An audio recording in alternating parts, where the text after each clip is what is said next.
نہیں کوئی میرے نبی جیسا ہے یقین یہ میرا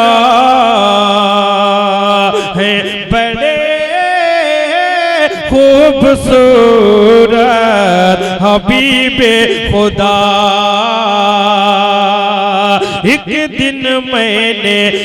دن میں نے چاند سے پوچھا تو ہے کتنا حسین، کوئی تجھ سا نہیں، تیری نوری کرنوں سے زوبار ہے فرش زمین۔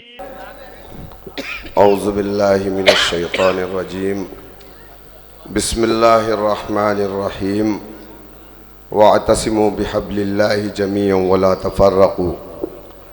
ڈائز پر تشریف فرما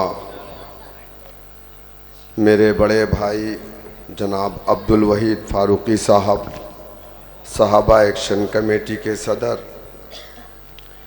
اس جلسے کی صدارت کر رہے جناب قاری رضی الدین صاحب، مدرسہ دارالامین کے آج اس جلسے میں تکمیل قرآن و استقبال رمضان کے عنوان سے یہ جو جلسہ ہو رہا ہے، میں اس جلسے کے آرگنائزر کو مبارکباد دوں گا۔ اس سے بڑی محفل اس زمین پر اور نہیں ہو سکتی کہ جس محفل میں قرآن یا تو ناظرہ مکمل کرنے والے یا قرآن کو حفظ کرنے والے بچے اور بچیوں کو انعام تقسیم کیا جا رہا ہے۔ میرے دوستوں، میرے بزرگوں، قرآن ایک مکمل حیات ہے۔ اللہ سبحانہ تعالیٰ نے قرآن پاک کو اپنے آقا نبی کریم صلی اللہ علیہ وسلم کو اول مرتبہ رمضان کے مہینے میں نازل کیا، جس میں اللہ سبحانہ تعالیٰ نے سب سے پہلی آیت اقرأ بسم ربک الذی خلق، جب فرشتہ میرے آقا کے پاس آیا تو آقا کو پکڑ کر کے کہا پڑھو، تم تمہارے رب کے نام سے پڑھو۔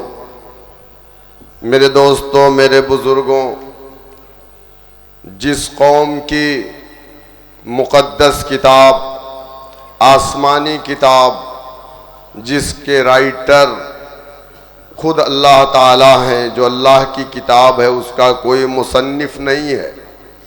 دنیا کی ہر کتاب کو کسی نے لکھا ہے، لیکن قرآن اللہ کا کلام ہے، اور قرآن نے خود قرآن میں یہ چیلنج کیا اللہ سبحانہ تعالیٰ نے کہ تم اس قرآن کے جیسی ایک آیت کبھی نہیں بنا پاؤ گے، تم اپنے سارے خداؤں کو بھی اکٹھا کر لو گے تب بھی نہیں بنا پاؤ گے۔ اور جو بچہ یا بچی قرآن حفظ کر لیتی ہے، اس کے گھر والوں کے، اس کے خاندان کو، ان 10 لوگوں کو جن پر جہنم واجب ہوتی ہے، ان 10 لوگوں کو بخشوا دے گی۔ میرے دوستوں، میرے بزرگوں، قرآن صرف رٹا مارنے یا سننے، یقیناً قرآن پڑھنے اور قرآن سننا دونوں ثواب ہے، کیونکہ اللہ کا کلام ہے، لیکن قرآن کو سمجھنا ضروری ہے۔ قرآن کو نازل اللہ سبحانہ تعالیٰ نے گنڈے اور تعویذ کے لیے نہیں کیا ہے۔ قرآن ایک مکمل، میں نے کہا کہ ایک حیات ہے، ایک آئین ہے، ایک سمویدھان ہے۔ قرآن میں اللہ سبحانہ تعالیٰ نے زندگی کے ہر شعبے کو بتایا، اور جس کا پریکٹیکل اللہ کے رسول صلی اللہ علیہ وسلم نے اپنی زندگی میں کر کے بتایا ہے۔ لیکن افسوس یہ ہے کہ پوری دنیا کے اندر ایک سوال ہوتا ہے کہ وہ کون سی کتاب ہے جو پوری دنیا میں سب سے زیادہ پڑھی جاتی ہے، تو اس کا صحیح جواب ہے کہ قرآن۔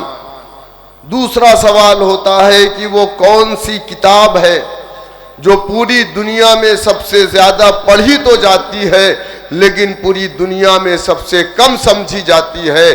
تب بھی جواب آتا ہے قرآن۔ اگر ہم نے جس دن قرآن کو سمجھ لیا پھر ہمیں کوئی چیز سمجھنے کی ضرورت نہیں ہے۔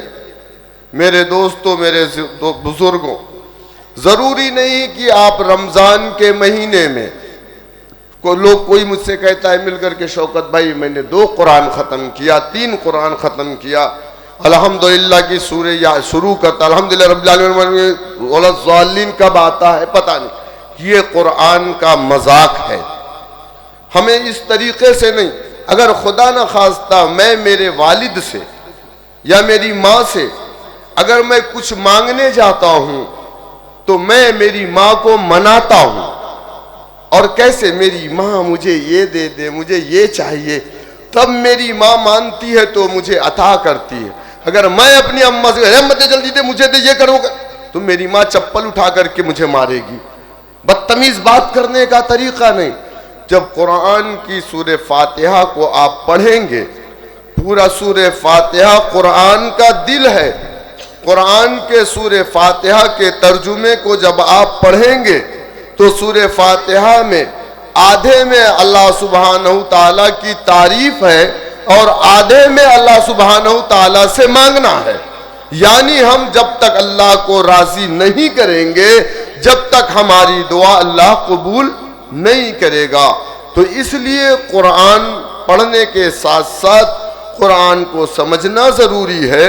یہ ضروری نہیں، یہ واجب نہیں، یہ فرض نہیں، یہ سنت نہیں کہ آپ قرآن کو 1 مہینے میں ختم کر دیں، بلکہ آپ کم پڑھیں لیکن اس کو سمجھ کر کے پڑھیں۔ بہت بہت شکریہ۔